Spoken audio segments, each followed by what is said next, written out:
prisoner lies in wait. He is taunted by the Greek god Zeus, who is still the bumbling shadow of his former self as seen in Love and Thunder, still injured from his fight with Thor and being struck by his own lightning bolt, which he now fears to even touch. On the way out, one of Zeus's servants purposefully drops a golden feather. This feather solidifies and allows the prisoner to pick the lock and escape from his cell. The figure steps out of the shadows, revealing himself to be Ares, the Greek god of war, his eyes red with fury. The opening of the film sees Ares breaking out of his prison in Tartarus, a magma waste, a prison realm, killing every servant of Hades in his path. He confronts Hades, the god of the underworld, who pleads for his life, offers to help him destroy Zeus and the one who put him in this prison. But Ares says, if you were powerful enough to do so, you would have done it already. He needs the help of someone else. Ares then turns Hades to ash and claims dominion of Tartarus and its inhabitants. A long time ago in a galaxy far, wait, that's the wrong IP. Present day, somewhere in space. Thor and Love have brought peace to an entire star system. This takes place years after the end of Love and Thunder and presumably Avengers Secret Wars. In this time, Love has grown to be a strong, mature teenager, and Thor has learned to be a gentle and wise savior, no longer the clumsy and irresponsible god he once was. But their peace is about to be shattered. Ares appears alone on the planet where Thor and Love are resting. He does not reveal his identity right away, but he claims to have been looking for Thor for years. He wants his help to destroy Zeus and his son, Hercules. Thor, of course, has no beef with the Greek pantheon and wants no part in Ares' plan, but his decision will have dire consequences. Later that night, Ares' underworld army attacks. As the battle is all but lost, another arrives, Hercules. Carrying his olive wood club and donning the hide of the Nemean lion as his armor, Hercules pursues Ares. The fight ravages a lowly village, and Thor is caught in the middle of this, trying to minimize the damage to the local population. In doing so, a triple threat match ensues. Ares versus Thor versus Hercules. At this time, Love is battling Persephone, the wife of Hades, whom Ares has turned into his second in command. Ares escapes with a promise to tear every place Thor calls home apart. Hercules goes after him. Thor, not agreeing with Hercules' methods, is convinced by Love that the best course of action is to find Ares first and deal with him in their own way. This is what propels them on the adventure to come. The middle section of the film will see Thor and Love journeying across the star system, exploring unique worlds and investigating any trace of Ares and his minions. They run into old friends they've saved in the past years and new enemies that they've yet to defeat, all while bonding as a father and daughter, which is the true heart of the story. Ultimately, they realize that Ares is not here. So what did he mean by every place Thor is called home? Well, you guessed it, he meant Earth. This brings us to the midpoint climax of the film. Thor and Love use the Bifrost to get to Earth, where they are nearly too late. Ares has besieged New Asgard, holding Thor's friends like Lady Sif and the king, Valkyrie, hostage. A fight ensues.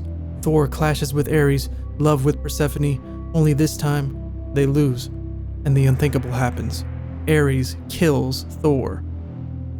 Love is imprisoned alongside the other Asgardians, and Ares continues plans to enslave the Earth's strongest fighters, to kill the rest, and to move on to Olympus to destroy Zeus.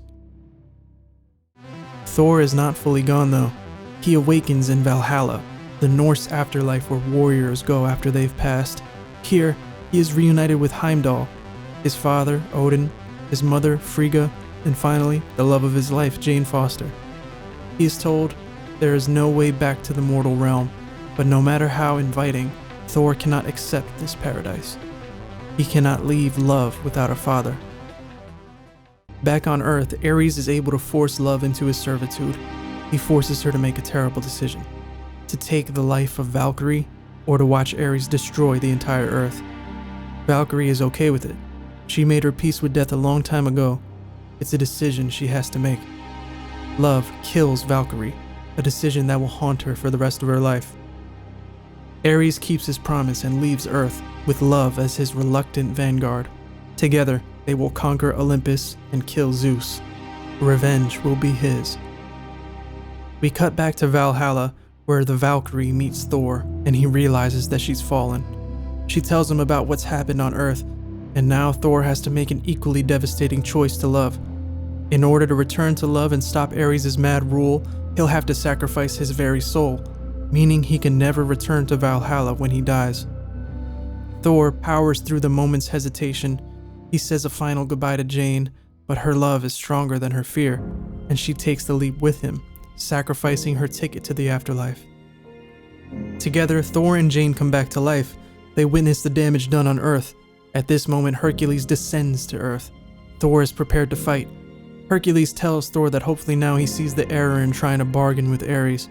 Together, they must defeat him at all costs, or the loss will be even greater. That brings us to the final act, the Battle of Olympus. Ares and his Tartarus army attacks Olympus in an apocalyptic, Ragnarok-like event. He's on Zeus's doorstep, striking down every god that dares face him. Apollo, Poseidon, Artemis, Hera, and Athena. He is nearly defeated, but Ares uses love to tip the scales against the strongest of the warriors, Athena.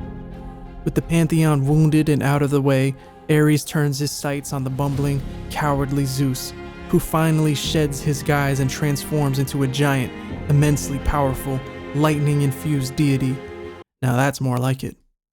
Zeus and Ares battle, but before Ares can land the killing blow, Hercules, Thor, and Jane arrive via the Bifrost.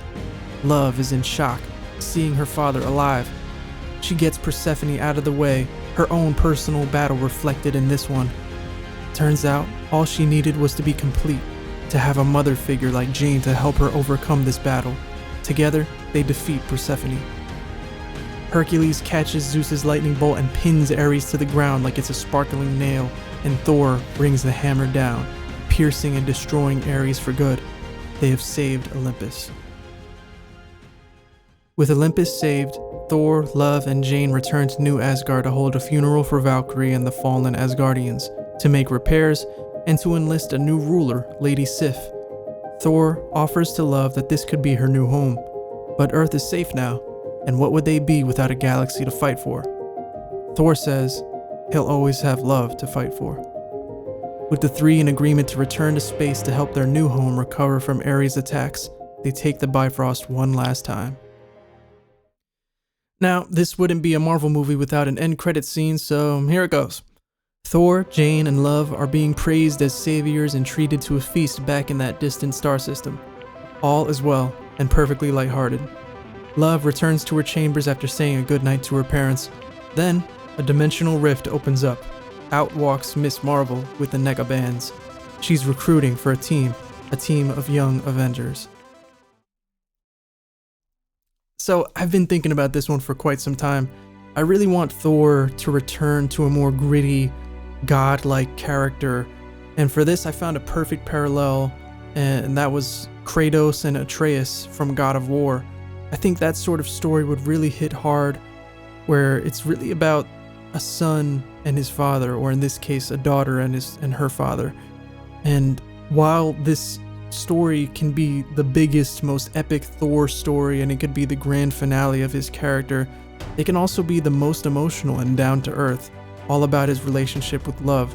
And I think that's what most of us Marvel fans really want from the next Thor movie, to go away with the over-the-top goofiness and to get more to what makes his character so special, which is the emotional aspect. And yeah, I think that's it. So I hope you enjoyed this different type of video. I hope to do more movie pitches in the future. Don't forget to like, share, subscribe, all that. And I'll see you next time. This has been Jacob R. Cologne, or JRC.